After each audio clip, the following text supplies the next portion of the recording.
30 seconds, 30 seconds. TikTok. 30 seconds.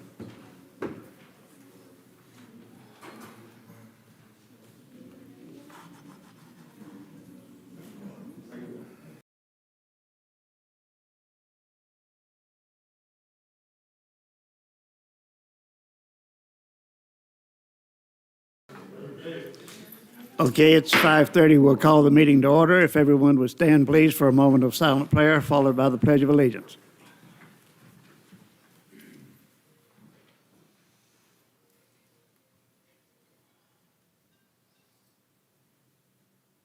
Amen. I pledge allegiance to the flag of the United States of America and to the republic for which it stands, one nation under God, indivisible, with liberty and justice for all. Thank you. Please be seated. Our first item is approval of the minutes of the Planning Commission meeting held on April the 13th. Does any commissioner have changes to the minutes? No, sir. And if none, do I have a motion to approve them as submitted? I'll make a motion. Okay, a motion by Commissioner Gustler. Is there a second? Second. Second by Commissioner Lorendo. We have a motion and a second. Any discussion? And we'll vote. All in favor say aye. Aye. Any opposed say no, and that carries unanimously. At the beginning of each meeting, we have a general comment period. There will be a public hearing in connection with each item on the agenda. So if you have something for an item, you should probably speak then. But if anyone has any general comments they want to make, you can make them now. And seeing none, we'll proceed with the agenda. Our first item is a comprehensive plan, large-scale future land use amendment from county rural to city mixed use. Property owned by Lee Lee Kyon, Lee Myung Ya, Nam Ki Yon, and Lee Jong Dan Nam. Applicant is the Toll Brothers, Inc., care of Jeff Summit, P.E., located on the north side of Kelly Park Road and east of Dalvin Drive. And we have a staff presentation. Thank you. Good evening, Mr. Chairman. Bobby Howell, Planning Manager. Subject property is located on the north side of Kelly Park Road, east of Dalman Drive, and is approximately 30.19 acres in size and has a zoning designation of transitional. The applicant is requesting a future land use amendment from county rural to city mixed use. Subject property is located within the 1 mile radius of the State Road 429 Kelly Park Road interchange. Based on this, the subject parcels will be allowed a maximum density of 5 dwelling units per acre, as the property lies within the neighborhood character zone of the Kelly Park Interchange Form-Based Code area. The applicant is requesting approval of a large-scale future land use amendment to develop Phase 3 of the Oaks Kelly Park subdivision, which is intended to consist of single-family homes developed similar to the existing Oaks at Kelly Park subdivision that is located to the east of the subject property. A request to assign a future land use designation of mixed use is compatible with the designations assigned to the properties to the east, which are within the Kelly Park Interchange Form-Based Code area, and is the site of the Kelly Park, or the Oaks at Kelly Park Phases 1 and 2. Orange County Public Schools has provided a report that indicates capacity for the proposed development is not available at the high school level and is deficient by 17.816 seats at the high school level, and it is zoned for Apopka High.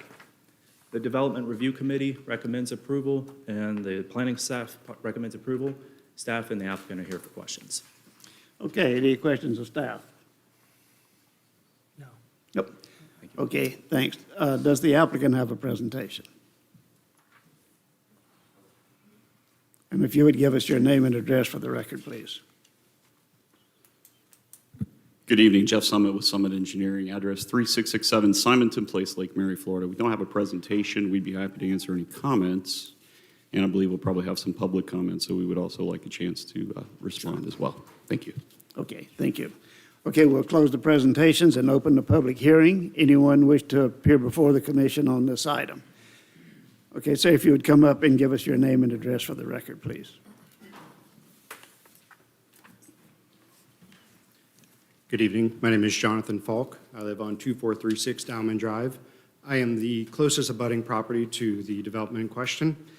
I have some concerns for this. The density is a concern, the number of houses they want to put per acre. The credence has always been given a mile from 429, but it's also less than a mile from one of our major aquifer water resources. And if we continue to cover over this land that normally recharges these aquifers with these houses with this density, I think we're getting ourselves into a bad situation for our community. And that's really what I want to talk about is community, because as a community, we really have to live together.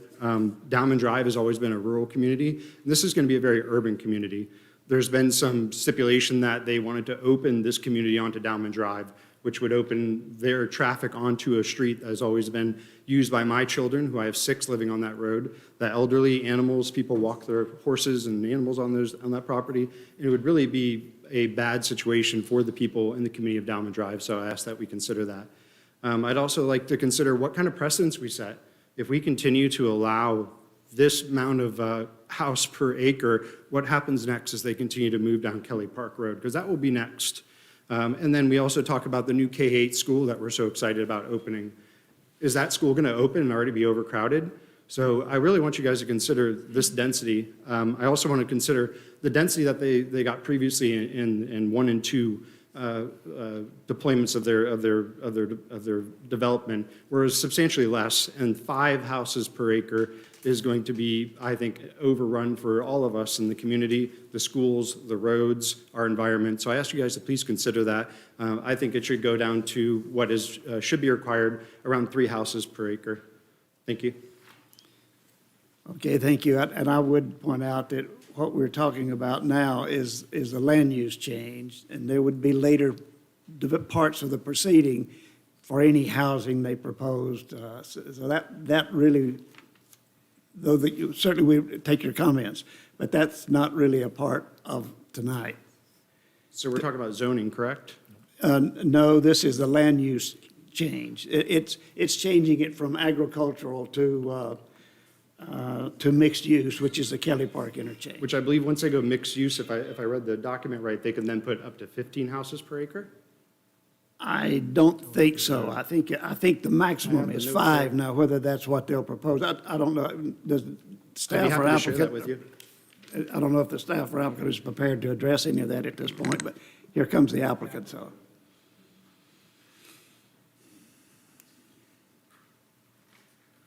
So correct. So we're asking for mixed use with a neighborhood overlay. So that is up to 5 units an acre. So we don't stipulate the density. The density is stipulated by the overlay district in the form-based code, and that's what we're asking for. Right. Okay. So therefore, my question to the zoning, is it not relevant to the evening's discussion? They will have to come in at some point with a proposed development, essentially. And at that time, that will be a public hearing, will be open to comment, and people can address it at that point. I mean, it's certainly, they clearly intend to do a subdivision, but whether it would be 3 houses per acre or 5 houses per acre, I do not know at this point. Does the applicant know what you're going to propose?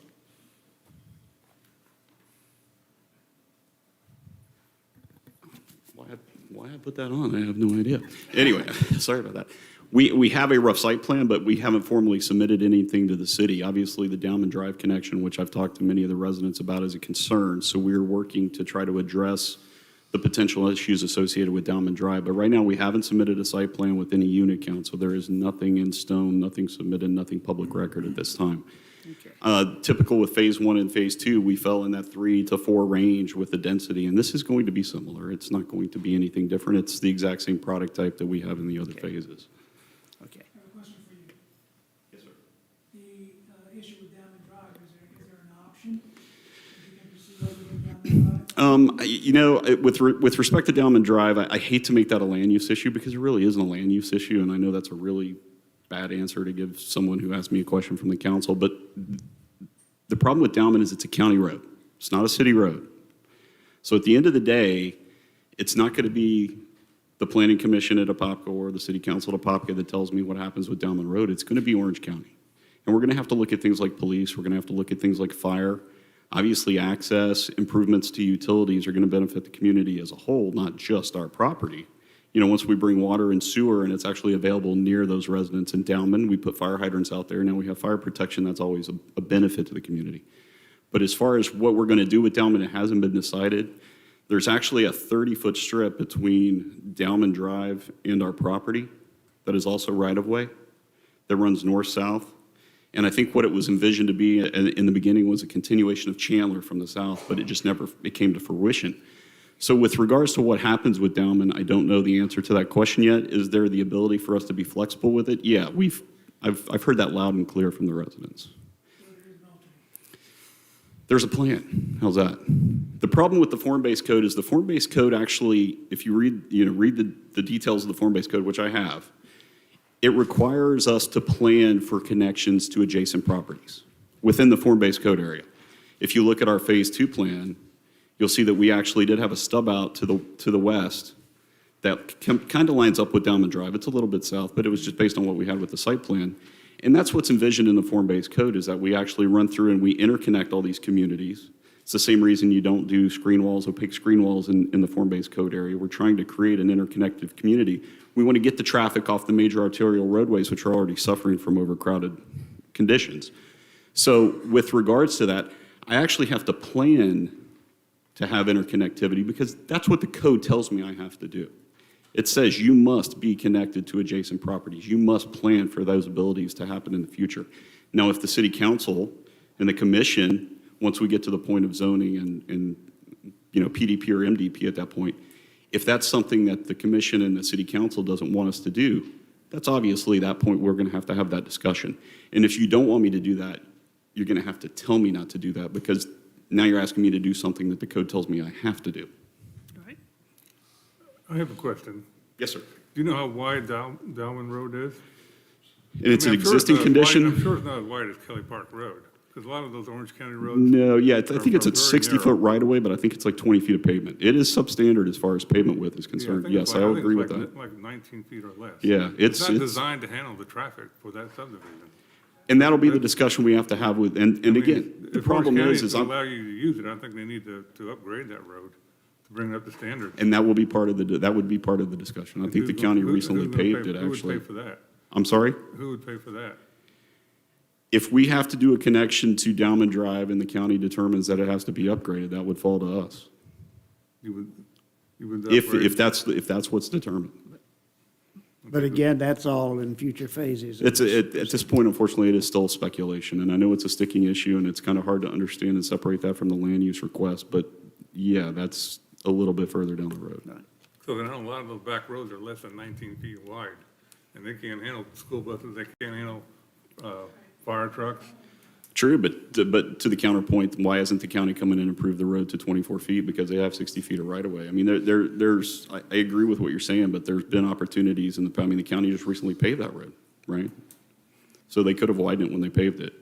That would be a question I would ask to Orange County. Why didn't you bring the road to current standards when you did the widening? Why was it deemed to be left sufficient when you just spend money on it? But I understand what you're saying. And that connection to Dowman, look, it's something we know we're going to have to address. We know it's something we may have to plan an alternate to, whether it's a non-paved emergency ingress egress point for public safety purposes. That's a discussion we have to have with the city council. Whether it's no connection to Dowman Drive, that's something you guys are going to have to tell us when we come back to the rezoning and the MDP submittal. But I do understand the concerns of the residents and obviously your concerns as well. The initiation of my topic on Dowman Drive, I'd be happy to share with you guys. I brought copies of the certified letter that we all received on Dowman Drive, where they've made the presumption that they'll go ahead and take that land and they'll go ahead and connect that road. And really what you're doing is you're connecting two very unlike communities. You have people who moved on Dowman Drive for a rural lifestyle who will be basically now intruded by a very urban lifestyle. I also have with me signed petitions by everyone on Dowman Drive to block that. And I ask that we consider that not to occur. And I still am very concerned at the general density that's planned here. And I would like them to go back to the original precedence that they had of 3 houses per acre. And I yield the rest of my time. Okay, thank you. Anyone else? Okay, if you, we'll go here first, if you'd come up and give us your name and address for the record, please. Good. Okay, thank you. My name is William Henry, and I reside at 35 West Laurel Street, Apopka, 32703. but I'm representing my development and my land known as Rainbow Ridge Planned Development, which is the parcel that abuts this proposal to the north. I own 44 acres. We're going to have a density of 20 dwelling units per 44 acres with 50% minimum open space as required by the Wekiva Parkway and Protection Act. Rainbow Ridge was created in October and adopted in October of 2005 unanimously by the Orange County Board of County Commissioners for the purpose of multifold purpose. Number one, establishing a future land use density in a rural fashion which is accommodatable to the existing land use in that area and have been for decades. Number two, to facilitate the aquifer recharge in an area that is extremely important. It is the highest recharge lands in the entire Wekiva River Basin. So you need to keep that in mind as we go forward in this, because what's going to happen is failure to recognize these practical concerns that Rainbow Ridge evolved into a bastion of protection for. You're going to find out there's going to be friction if you don't adopt the mindset that that was there first and its purpose has a higher order. In regard to that, I have submitted some material for you all for your reading pleasure. I'd like to go through that very quickly. On the front page, the Wekiva Parkway Interchange Vision Plan, this is the City of Apopka's production. It says here, among other things, that this area and its future land use changes and rezoning, number 2.2, is designed to complement the surrounding areas and manage and protect water and wildlife resources. Let me tell you what just happened out there on phase 1 and 2. They completely denuded a 40-acre oak hardwood forest. And people got rats running in their homes. We got turkeys running around lost. What a shame. There were trees out there that were flagged. The trees were a big oaks, 50-year-old oaks. They stayed there for about 2 months, and the next day I go out there and they're all gone. There ain't a single living natural tree on that 40 acres next door to this property. That's a shame. So keep that in mind who you're dealing with as you go forward here. Let's flip to the next page. Neighborhood residential. This is slated to be in the Wekiva Parkway, Kelly Park Crossing overlay, the neighborhood category. Look at this. This district will have lower density residential than the transitional district, allowing for a smooth transition into the existing lower density neighborhoods outside of 1 mile radius. That's what it says. Remember what I said about friction. Remember what the man just said about 3 acres or 3 houses per acre. Okay? Keep that in mind. Turn the next page over. Policy 20.3. The annexation, land use change, and subsequent development of lands located in the Wekiva Parkway Interchange Plan area for Apopka and Wekiva Interchange Land Use Plan overlay for the county shall be consistent with the adopted interlocal agreement between Orange County and the City of Apopka regarding Wekiva Interchange Land Use Plan overlay. You know what that interlocal agreement says? An incoming density into a rural settlement is capped at 2 dwelling units per acre. So you've already got 50% overload above that with the existing development, phase 1 and 2.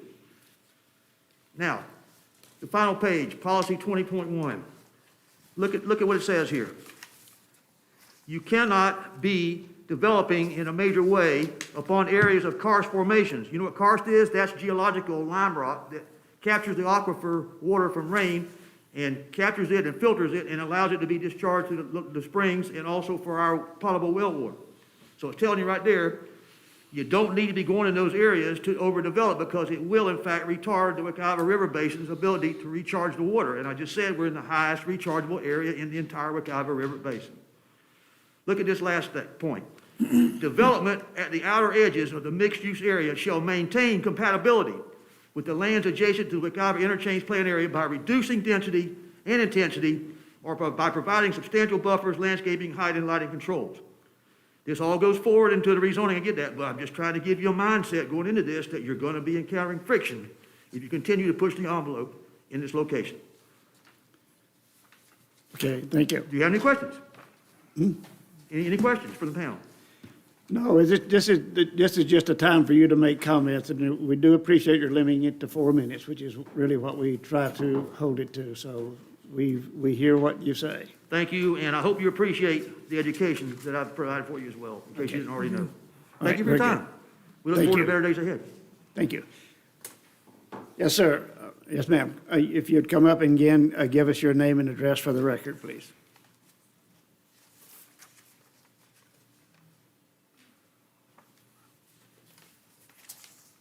Good evening. My name is Elizabeth Price Jackson.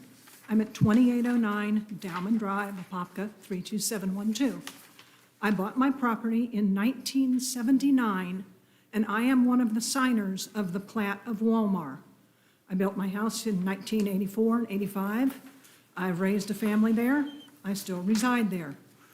One thing to consider about attempting to run traffic down Dowman Drive. Walmart is a 24-lot subdivision. It was RCE 2.5. We have 17 houses along this road. I have 4.5 acres. My next-door neighbor has 4.5 acres. We have acreage, so we allow for the water to recharge. And this area is very important ecologically, as the gentleman just said. I retired last July from Orange County after 35 years in the real estate management division. I very proudly worked on the Green Place project, which is environmental land, and I assisted in the purchase and closing of the 80 acres that backs up to my property and some other property, which will forever be undeveloped because of the importance. I also worked on several other Green Place properties in that area.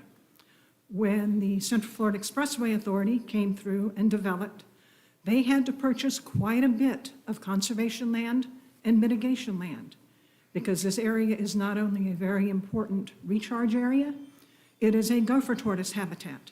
There is 40 acres on Kelly Park Road called Pine Plantation, which I also handled the closing for. And it is set aside as a gopher tortoise habitat. Backing up to that is, I think, twice that much property owned by CFX, which is also gopher tortoise. We have to slow down. I know development is inevitable. As I said, I did 35 years in real estate management. I've seen the county change an awful lot. But we have to slow down and think about what we are leaving for our future generations. We can't just allow, oh, let's go in and build and overbuild and ruin, the Wekiva and everything else around. Please consider the earth. We don't have it for ourselves. We are holding it in trust for our children and grandchildren. Thank you. Okay, thank you.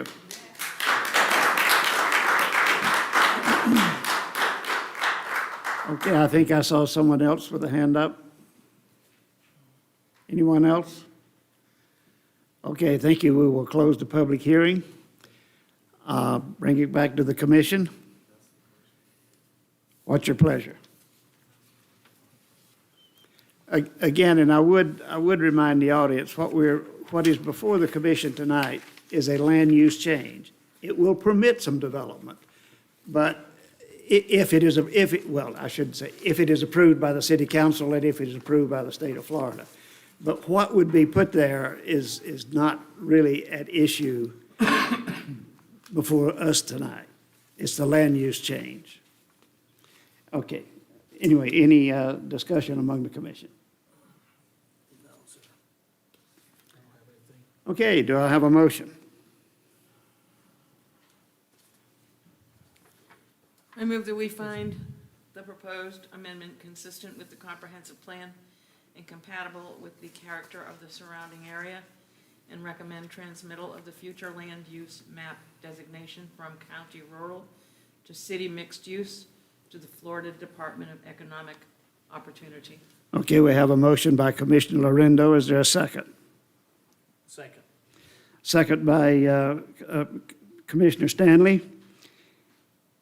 Any discussion? Then we'll vote. All in favor say aye. Aye. Any opposed say no. And that carries unanimously. And I would point out to everyone, this will be before the city council at, I'm not sure, do we know the date that it goes to the city council?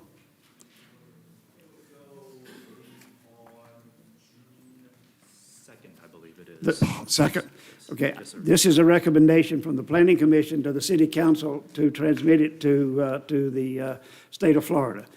You certainly have the opportunity to appear before the city council. And again, I would point out that a lot of your concern from what I hear is what would the entrance and exits be, what would the density be, and all of that will be considered in future steps in this proceeding if in fact the land use change is approved. Okay, thank you very much. Okay, our next item is a request for a special exception to allow a lawn care service in the MUD, Mixed-Use Downtown Zoning District, for the property located at 203 West First Street, owned by the Faircloth Family LTD. The applicant is Ken Weber, and again, it's at 203 West First Street. This is a quasi-judicial hearing, so I would ask if anyone in the audience requests to be considered an affected party. And seeing none, I would ask the commissioners if anyone has had ex parte communications on this item. No, sir. And hearing none, we'll proceed with the staff report. Good evening, Allison Williams, Planner 1 with the City's Planning Division. The applicant is requesting a special exception to allow lawn care service in the mixed-use downtown. Subject property is located at 203 West First Street. It is zoned mixed-use downtown, and it is currently a warehouse. The applicant proposes improvements to the property, including a new 6-foot vinyl fence and new plant materials to serve as existing landscape buffers. Based on Land Development Code, Table 4.2.2.c, Principal Use Table, a lawn care service requires an approved special exception within the MUD zoning district. In accordance with Section 2.5.1.g.4 of the 2019 Land Development Code, a special exception request is required to be in compliance with all 12 standards as noted in the code. The proposed use is appropriate for its location and is compatible with the general character of the surrounding land, and the use is permitted in the zoning district. DRC recommends approval, staff recommends approval, and staff and the applicant are here to answer any questions you may have. Okay, thank you. Any questions of staff? I have a question. So you're asking for a special exception to allow lawn care service. Correct. How's it been maintained so far? Excuse me? How has it been maintained so far? How has the property been maintained? Lawn care service. Correct. The business is a lawn care service. So to allow a lawn care service within the mixed-use downtown at that location, that's why the applicant is requesting a special exception, excuse me, at that property location. Okay. All right. Is the applicant here? Yes. I have questions for him when you're done. I have a question for staff still. Sure. You had stated in that it's used as a warehouse now? Correct. Is the same applicant that has the lawn service going to be No. there? Okay, so currently it's a warehouse? Correct. Okay. They're not changing anything regarding the actual building. They're just changing the use of the building. What type of company is there now? I'm going to defer to the applicant. Okay. Okay, if the applicant, if you'll come up and give us your name and address for the record, please. My name's Ken Weber, and my address is 8006 Lake Lowry Road, Haines City, Florida. Currently, they had a tree business in there prior to us, and there was also Blink Printing on the front half of the building. And I think on the back half, they stored Christmas trees in the warehouse on the backside. I think it's Pro Lighting, and I guess he is also a landscaper, does other landscaping. So that's the current clientele that are in there. And we wish to purchase the building, and we're going to leave Blink Printing up front, and we'd like to put a fence up and run our lawn operation in the backside of it. I have a question back for staff. What's fundamentally is different than the tree company and a landscaping company? In other words, was the tree company in violation of something when they were It there? was a grandfathered use. Okay. So it was a non-conforming use at the Okay. time that it was. The applicant is requesting to purchase the property, so in order for it to be an approved use, Okay, I understand. I was curious, you said warehouse, and I used Blink Printing, and I know there's been a tree company back there with big trucks running in and out, so I was trying to balance why would that fundamentally different than a landscape company? sure. Okay, thank you. And with that, I think that was originally the bowling alley? That's a long time ago. And that was the building that, for Mosquito Creek, that's where they stored all the canoes and boats and big things. So it's been around for a long time. Yeah. Okay, I have a question for the applicant. Sorry. I don't like vinyl fences. Is there something you can do up beside the vinyl fence? Well, that was recommended By who? By staff? The city. You know what I mean? So I don't mind. I put hedges up. I I can don't. I do Prob- anything. I didn't really care for the vinyl fence. The only reason why I don't like it because security. You Yeah, know what I mean? I- You know, for them to be able to see inside in case somebody were trying to rob us or something. But I put anything up y'all choose. Or, Okay, I you know. would really put something masonry up there would be nice because it would last longer. I mean, it wouldn't be an eyesore after a while. I mean, the property right now, in my opinion, is an eyesore. Yes, sir. And I'm glad that you're buying it to improve it. I think it's gonna be a big improvement in the neighborhood, but there's no vinyl fences within a mile that I saw driving around that piece of property. Right. So, Yeah. do you plan to be there for a while? I'd like to be, yes, sir. Can you put in a masonry fence? I have to look at the expense of it, how far I can, you know. go with it. It'll last longer and look nicer. I know it'll last longer and look nicer. Okay. I'm still striking out, trying to be in business, you know what I mean? Trying to be as frugal as I can, but if that's what's required, I mean. It's a big one. It's 2.8 acres, you know, inside there. Well, you're just doing I'm sorry. You're just doing the north and the east side, right? I'm not really sure. I mean, we were gonna I do it thought- I around the thought that's whole what I- property, well, actually, you know, I think. I thought the No. vinyl fence was just gonna be on the north side and the east Because side. there's a big berm. You would hardly ever see anything in it anyway. There's a huge berm in it, you know, in the property. I can see a lot of stuff right now. Oh, yeah, definitely. Yeah. Most definitely. Yeah. If that's what you require me to do the northeast side, I have no problem. You know, if that's what it takes for us to exist, we'll have to do what we have to do, I guess. And, you know, just trying to keep the expense limited to us. And we're still not full-blown as big as some of these corporations are, you know, it's, I think it's an up-and-coming neighborhood, and I think a vinyl fence would not be compatible to the Okay. neighborhood. I mean, Is there- I can envision it, people buying those houses in there and remodeling them like they did in Winter Park 40 years ago. I can envision that now. And like I said, there's no vinyl fences there that I saw within a mile of that property. is there anything besides, you know, block that you would be okay with? Just anything besides vinyl. Okay. I'm good with that. I mean, we'll come up with something. You know, I mean, Yeah. that with the city that, you know, we have no problem. Because there's, you know, like there's a section along Leicester Drive that's a vinyl fence. It looks good now, but for a while there, the kids just knock it in. You know how kids are. Right. They just knock in the panels. But I finally, mean, are y'all okay with the chain link and then I'll put a hedge all the way around it? no, because the property that's kitty corner to you, they have hedges there and they don't keep it up. Yes, So sir. you need something permanent. That's what I do for a living, though. I'm gonna keep it, I want it to look, you know, we do the Omni World Resort, we're a high-end landscape company. And that's my place, and I I'm think, paying I for think it you to can do. get if you can get with staff and see if you can come up with something better than, something more permanent than Okay. vinyl. And that's something that would be dealt with in a subsequent phase of this thing, right? Yes, sir. Okay. Yes, that's correct.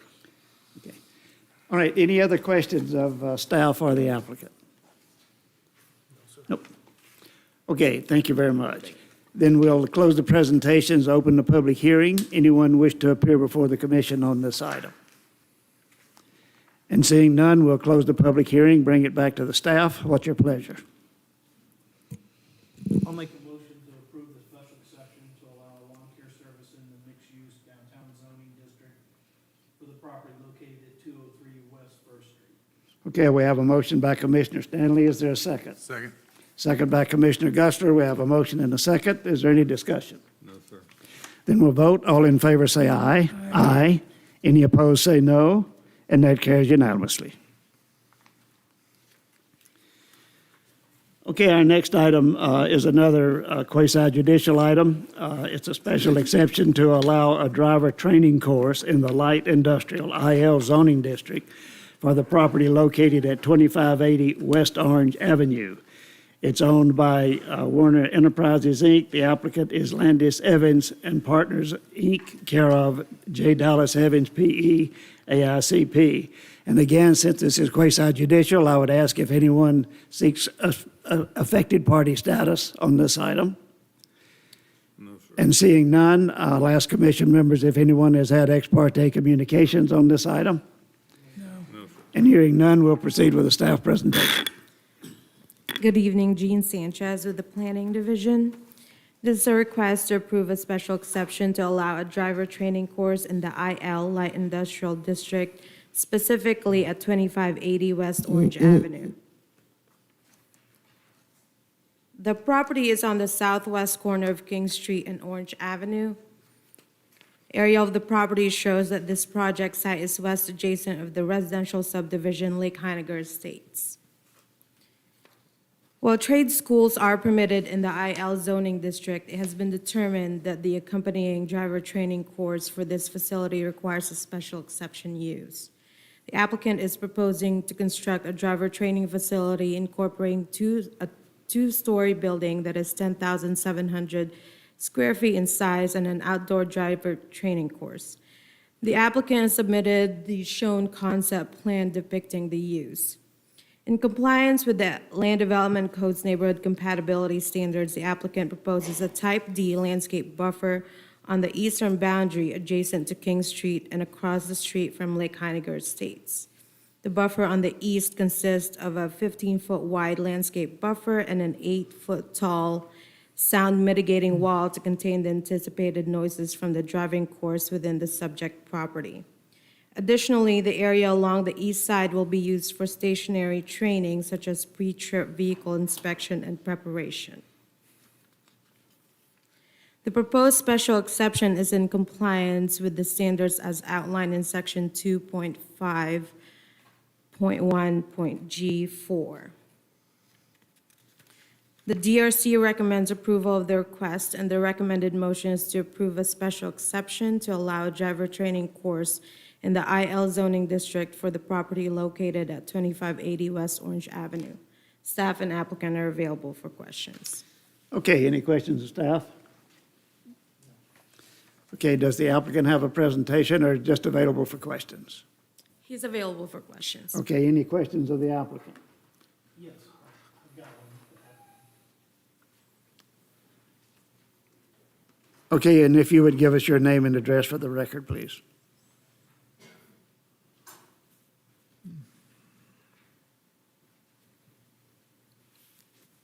Good evening. Dallas Evans, 3810 Northdale Boulevard in Tampa. Question is, what type of driver training? Is it semi-trucks? Is it buses? Is it cars? What type of use? Semi-trucks. Yes, it's for Werner Trucking, Roadmaster.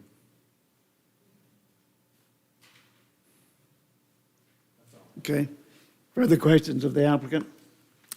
Okay, thank you very much. Thank you. We'll close the presentations, open the public hearing. Anyone wish to appear before the commission on this item? Okay, sir in the back first, if you would come up and give us your name and address for the record.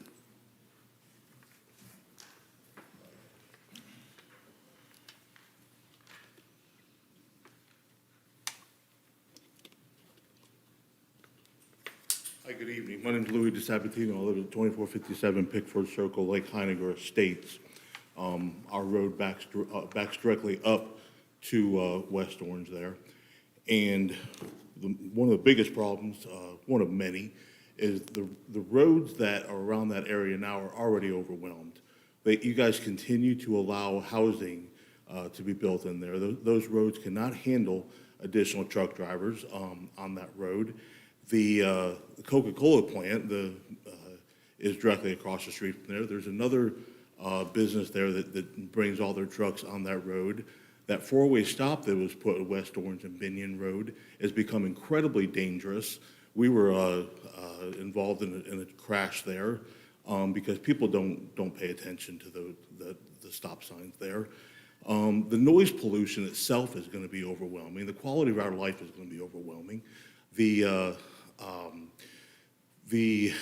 timing of these training centers usually starts very early in the morning and can go later on in the days.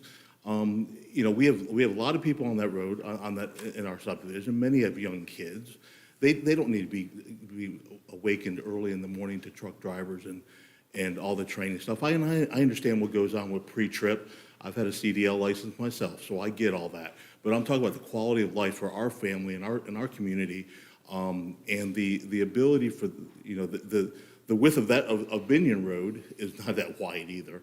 So we really need to start thinking about what we're putting in there. There's plenty of areas that are more rural on 441 or in different areas that we can look at to start putting in training centers. And that particular area is not industrial, especially with the new subdivision that was just put in down on West Orange Street there. So I'm asking you, you really take into consideration the people that live there. I understand there's money in allowing development, and the taxes and everything the city would collect, but we're going to be damaged because of the decisions that are made. I've lived there for 11 years, and I like where I live. My neighbors like where we live. We don't want to continue to be overrun by industrial, or even more subdivisions. We can't handle it. Thank you very much for your time. I appreciate it. Thank you. Yes, sir. Again, if you would come up and give us your name and address for the record, and we'll give you an opportunity to comment afterward. Good afternoon. I'm Dr. Robert Castellanos. I do family medicine. My son is in the black shirt. He lives right next to King Street. We have 2 grandchildren, 2 years old, 4 years old, and I go there and babysit every Tuesday, my wife and I. Every day we sit there in the gym, in the backyard, and there are trucks going behind the vinyl fence every day. Trucks going back and forth. My kids know the trucks. Coca-Cola truck, dump truck, this truck, that truck, all day long. Now, if you put that place there, I know there's going to be a fence and a buffer zone. What happens with the fumes that come out of those trucks? They don't mind 8-foot, 10-foot fences. They go right over the top. And with my grandchildren there, I don't think it's a healthy environment. There's a lot of noise, and I just don't think it's safe. My son's been there for 6 years, and I really beg for mercy in that place. I was sorry they moved in there because of the Coca-Cola plant and all the other plants behind them, and now this. I just wanted to give my opinion. Thank you. Okay, thank you. Okay, as the applicant, do you want to comment?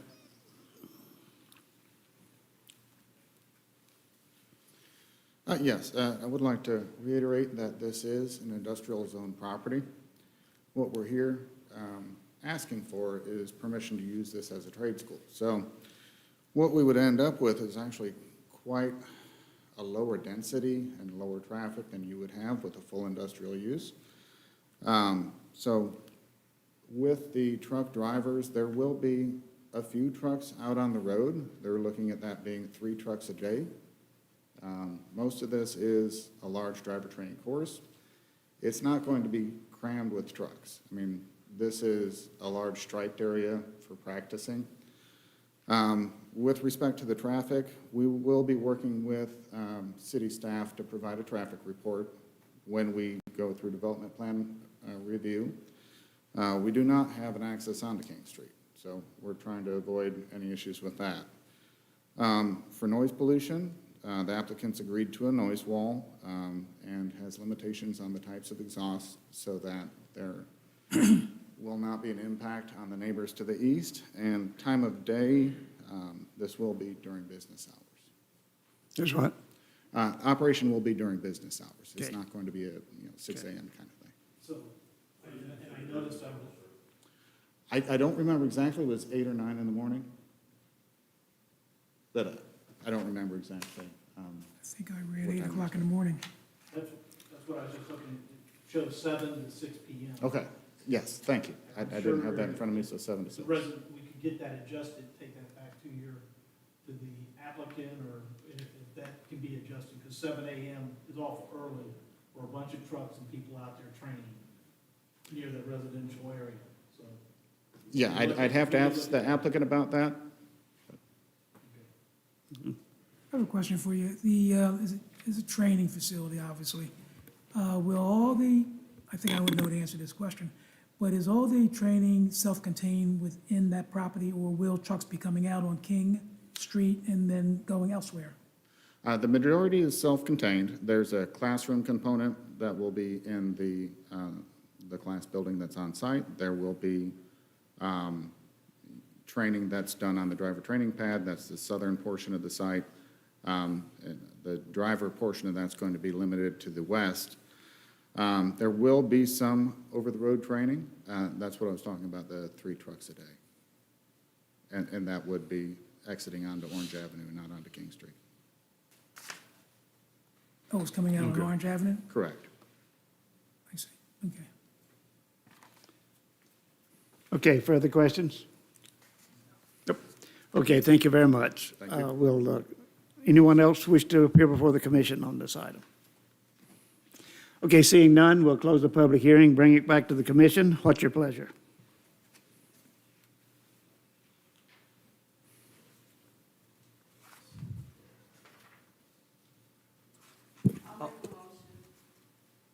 Okay. That we approve the special exception to allow driver training course in the light industrial zoning district of property located at 2580 West Orange Avenue. Okay, we have a motion by Commissioner Norwood. Is there a second? I'll second it. Second by Commissioner Ryan. We have a motion and a second. Is there any discussion? Hearing none, we'll vote. All in favor say aye. Aye. Any opposed say no. And that carries unanimously. Okay, our next item is a request for a change of zoning and approval of a PD master plan for Floridian Town Center.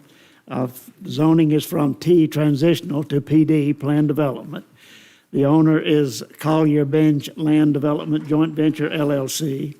The applicant is Andrew McGowan, GAI Consultants, Inc. The location is north of West Orange Blossom Trail and west of State Route 429, and we have a staff presentation. Good evening, Planning Commissioners. Phil Martinez, Planner 2 with the City's Planning Division. The applicant is proposing a rezoning from Transitional District to Plan Development District, along with a master plan. The subject area is approximately 73.93 acres and is highlighted in yellow. To the north is the Stanton Ridge, Vale View, and Plymouth Hills subdivisions. To the east is State Route 429. To the south is the Connector Road and single-family homes. And to the west is the Shiloh Missionary Baptist Church and single-family homes. The properties are zoned T, transitional district, and the properties consist of commercial future land use and HDR, high-density residential 15 future land use. The Plan Development Master Plan proposes a mixed-use development consisting of 7 development parcels. Proposed uses include multifamily, townhomes, an assisted living facility, commercial retail, and a hotel.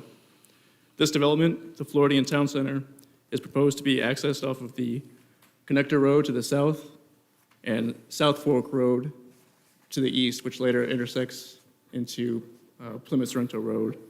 In addition, there are planned future connections to the west and to the north.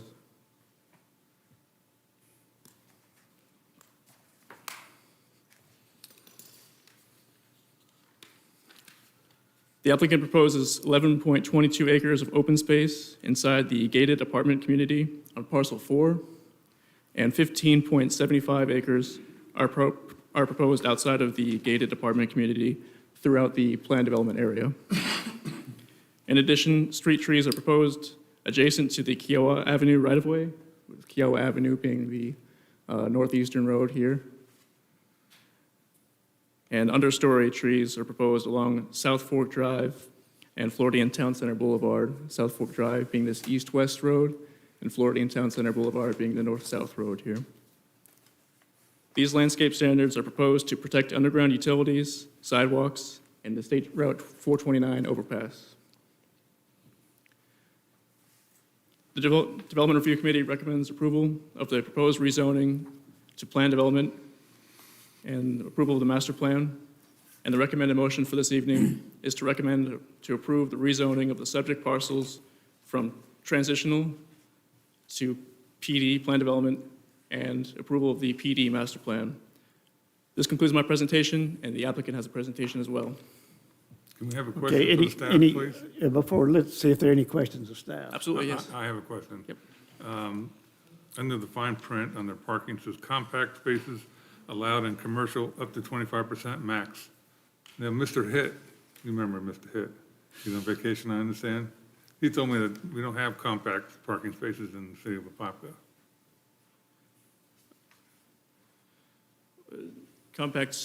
Parking spaces is in, It says in here, compact space, under parking, compact spaces allowed in commercial up to 25% maximum. We don't have compact parking in the city of Apopka that I know of. Well, if I can defer to the applicant to define what the proposed dimensions are for compact parking spaces. Yeah, but the city of Apopka doesn't allow compact parking. There's none in the city of Apopka that I know of. Bobby Howell, planning manager. It's a plan development, so everything is negotiated in a plan development. These are standards that were proposed by the applicant. They went through the development review committee and were vetted and approved by the development review committee. You have the prerogative as the planning commission to remove parts of the PUD you don't see fit. But Mr. Hitt had told me that they don't allow compact parking spaces Right. in the city of Apopka, and there's none that I know of. Right. Is this a typo? No, it's on the PUD master plan. Like I said, it went through the DRC, it was vetted and reviewed and approved by the DRC. You as a planning commission, as part of your recommendation to city council, have a right to strike things out of the PUD that you don't see fit. Actually, if I may clarify, the Land Development Code actually does permit up to 20% of required off-street vehicular parking spaces may be designated for use by compact cars. Well, that's the first I've heard of it. Okay. It's in section 5.1.7B1. Okay. All right, other questions of staff? Okay. Then the applicant, if you would give us your name and address for the record, please.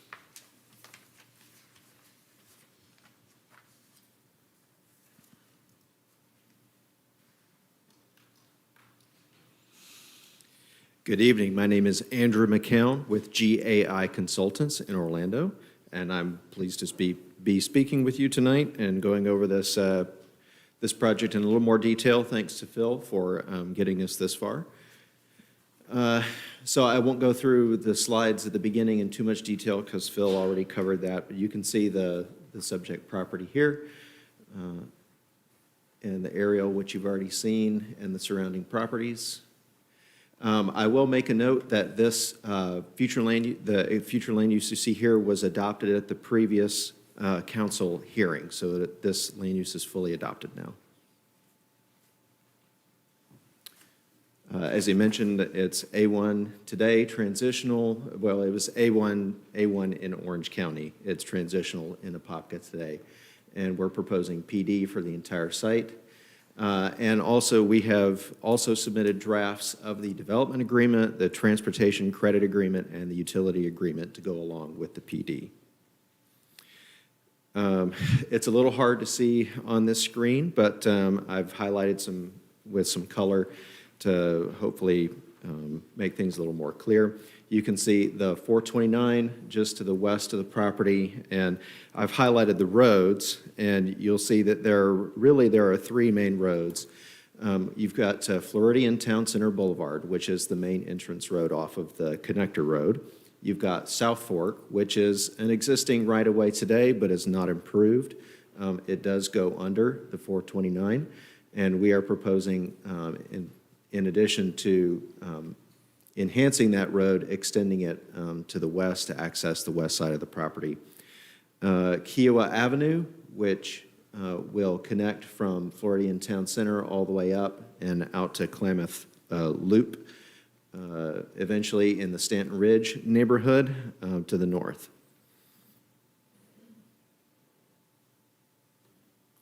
There is a master stormwater system that we're proposing for the site, and it will not only serve the development, but also serve the roads that will be built, which will be public roads.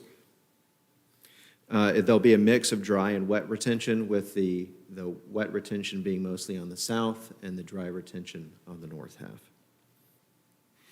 There are a couple areas of steep slope that you see in green east of Kiowa, and this area to the west of the multifamily property. So the multifamily, which is obviously in the high-density residential portion of the site, is broken up into three different areas. There's the phase one of the multifamily, which you can see the dividing line here with the red dashed line. The gate to the multifamily property is here and will access from a driveway off of Floridian Town Center and the intersection of Kiowa. There's a Phase 2 planned also, which would be accessed from the same gated entrance here. Off of the extension of South Fork, there will be an ALF or ILF, so it'll either be assisted living or independent living facility up to 180 units, between 150 and 180. So all told, there'll be about 750 units max, according to the future land use. And I will talk also in the next slide about this parcel here, which is also in the HDR, but we are calling a flex parcel. And here's more or less the commercial portion of the site, with the bulk of the commercial happening south of South Fork. This parcel here is expected to be the hotel site. We have the future YMCA site here. And this flex parcel that we're calling it, it's in the HDR land use, but per the comp plan, the City of Apopka comp plan, there is a certain allowance of non-residential commercial square footage per unit. And so as long as you're part of a PD. And so since we're part of a PD, we're actually reserving this parcel here for a future phase it can either be function as additional multifamily, it could be townhome product, it could be office, retail, or frankly, a mix of all of those things. So we definitely wanted to have a more mixed-use component as part of this project, and the comp plan and the PD allow that to happen.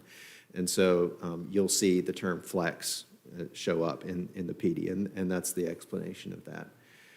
The hotel is expected to be 120 keys and about 150,000 square feet of retail and professional office, and that YMCA will be about 40,000 square feet.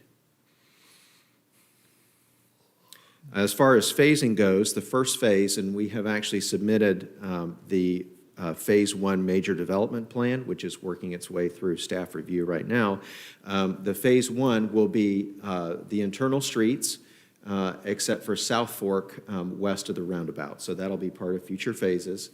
It'll be Phase 1 of the multifamily project. It will be the entire master stormwater system and all of the associated utilities, including the lift station, which is right here at the bottom of that stormwater pond. So therefore, Phase 2 or later phases, it could be additional phases beyond just one additional phase, but it'll be the second phase of the multifamily project, the ALF, ILF, the YMCA, and the retail. As a little bit more detail, I've included some zoom-in portions of the site plan. This is the project entrance, so there'll be turn lanes. There'll be a dedicated right turn onto the connector road, which the geometry is such that we couldn't get an actual, full 4-point turn there. So we are doing a dedicated right, a turn lane on the connector road into the project, and then a right turn out of the project. This is actually a pond on city-owned property that will primarily serve the connector road, but also portions of the project that we will be improving as part of the overall project. Towards the center of the site, you'll see the main focal point is the roundabout in the middle. This is South Fork, and this is Floridian Town Center Boulevard. As I said, the driveway and the gate to the multifamily will be off of this intersection, with Kiowa Avenue coming up to the north.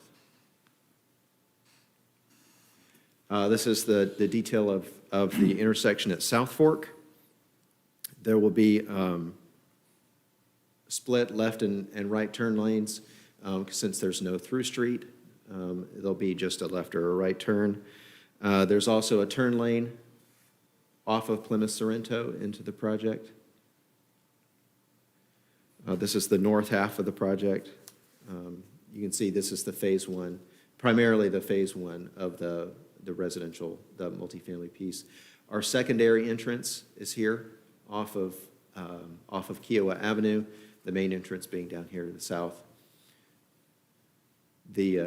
Also the main amenity is actually right there. I didn't point that out on the previous slides, but the main central amenity here, and there will be several other amenities scattered. There's also a pedestrian entrance to the Kiowa Avenue sidewalk here with a keyed gate, so every resident will have a key fob to be able to access that gate, so they don't have to go all the way out north or south of their project to access for jogging or walking their dog. There's a wayfinding master plan proposed. There's a variety of gateways and monument signage, as well as standard wayfinding signs that will be throughout the project.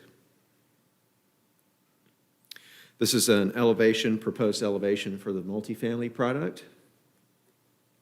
And several pictures just showing from the owner of previous types of product that they have produced in other areas, just to show the character that's being proposed, some of the internal amenities.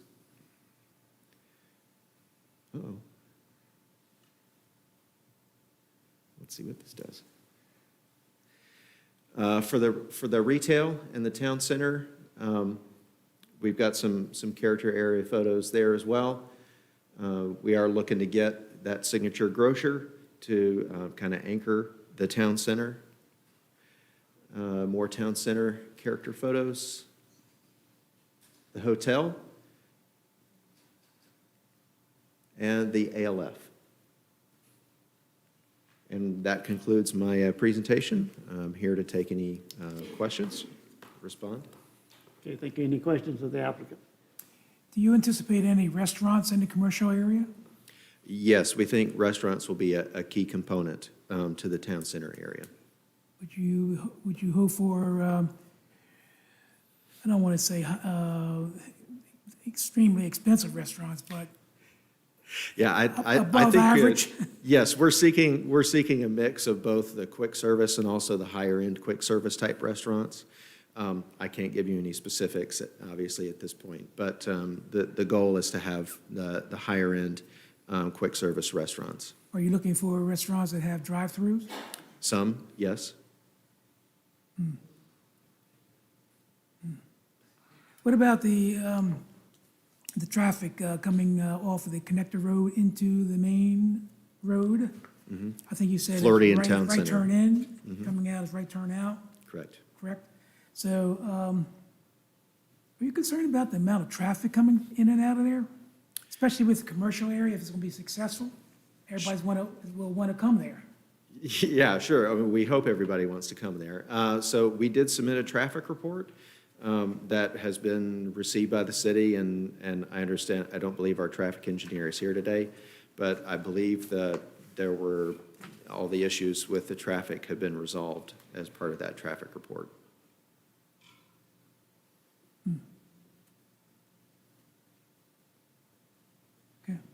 Okay, further questions of the applicant? Okay, thank you very much. Okay, we'll close the presentations and open the public hearing. Anyone wish to appear before the commission on this item? Okay, miss, if you'll come up and give us your name and address for the record, please.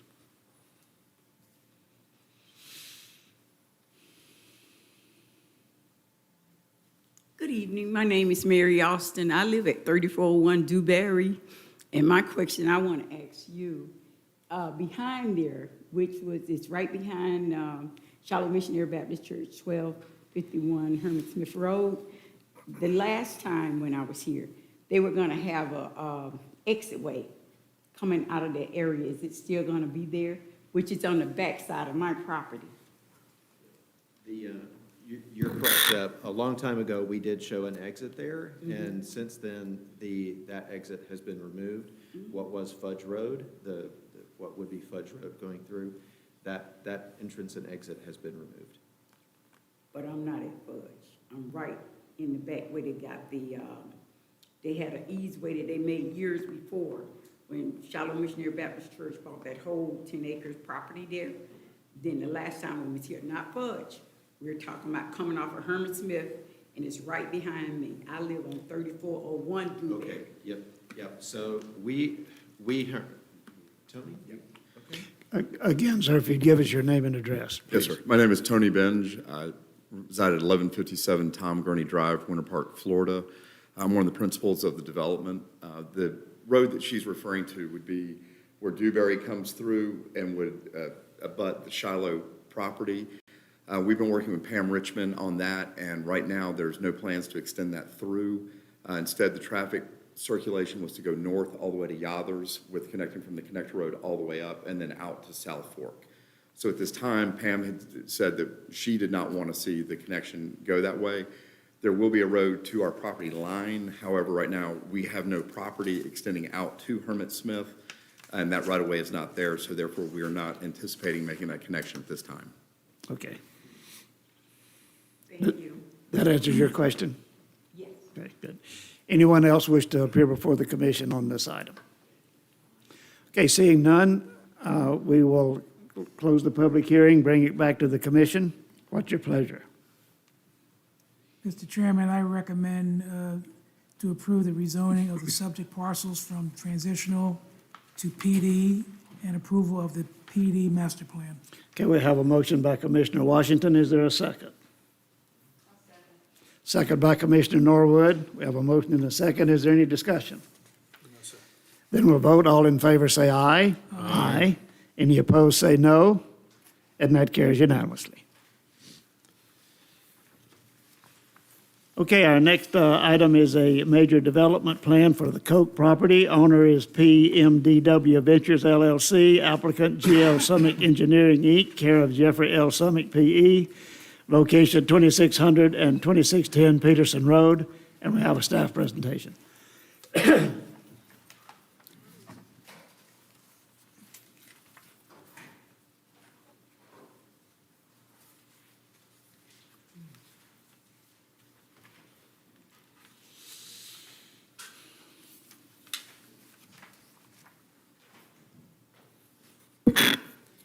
Again, Jean Sanchez with the Planning and Zoning Division.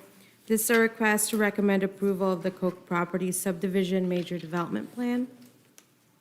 The property is located east of State Road 429, south of Peterson Road, and west of Grand Avian Parkway, approximately 41.85 acres.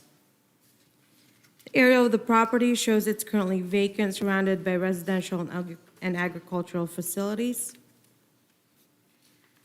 The Koch Property Subdivision Major Development Plan proposes a development of 58 single-family detached homes and 142 townhome units.